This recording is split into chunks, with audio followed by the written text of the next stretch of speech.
So prior to a hurricane, it's really important that we have some sort of plan in place. And with all things in agriculture, what exactly you're going to do is probably going to depend on your circumstances, the resources that you have, and the types and classes of livestock that you're managing. And so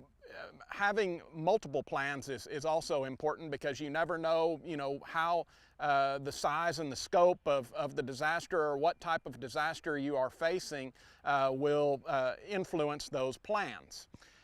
So what we want to emphasize is the importance of having an evacuation location, or potential of evacuation locations if that is needed for the situation that you are in, and being able to make some adjustments to that.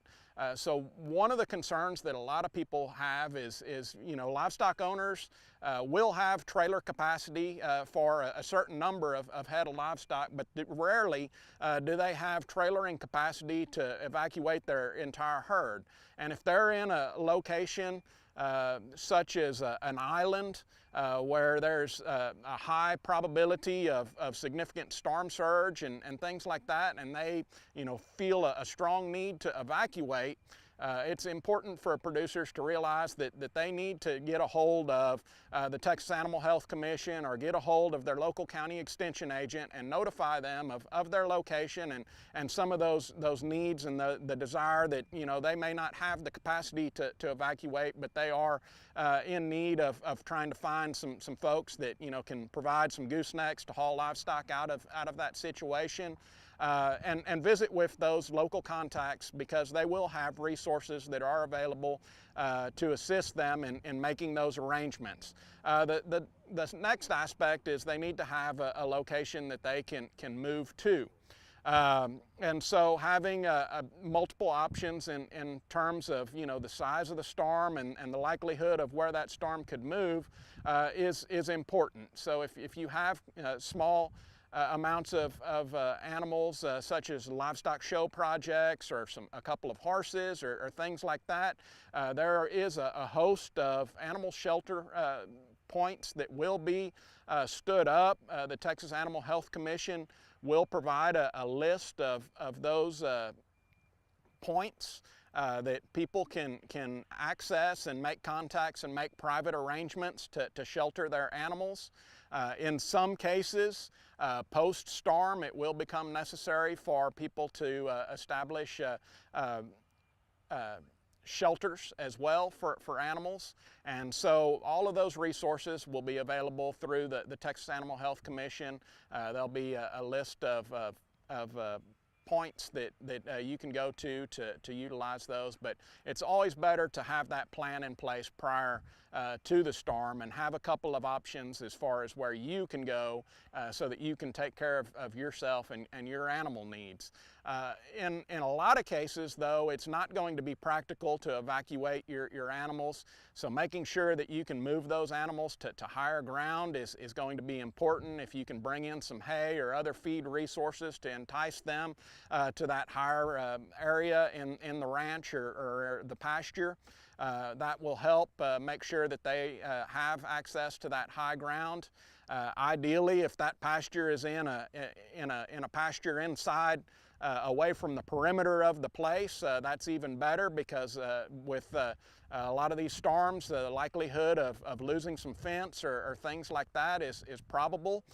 So if we can be more on in center portion of the ranch, that's going to help minimize the likelihood of having loose livestock in roadways and things like that. And so that leads to another important factor of pre-storm planning, and that's animal identification. Of course, the best way to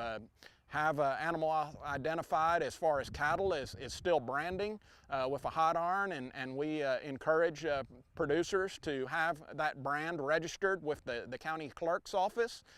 so that there is no question as to the ownership of that animal if it becomes commingled post-storm. But even things such as ear tags are going to be helpful in identifying a group of animals, much easier to identify them than just a generic black cow that's out there. If she doesn't have any type of marking whatsoever, ownership determinations can become more challenging than if we have some sort of marking in that animal. And you know, again, preferring that to be a permanent mark, but you know, if we can have something that's temporary, like a ear tag, that's okay as well. On animals such as horses, if we don't have any tattoos that are in their mouth or any other type of identification mechanism on them, we can braid those ear tags into their tail or into their mane with some contact information on the owner of that animal prior to the storm, if we are going to allow that animal to shelter in place. We can also take a set of clippers and clip our phone number into the neck of that animal's hair so that we can have a way to contact that owner post-storm if that animal does get out on a roadway or is loose. And gets commingled. But that is really a critical part of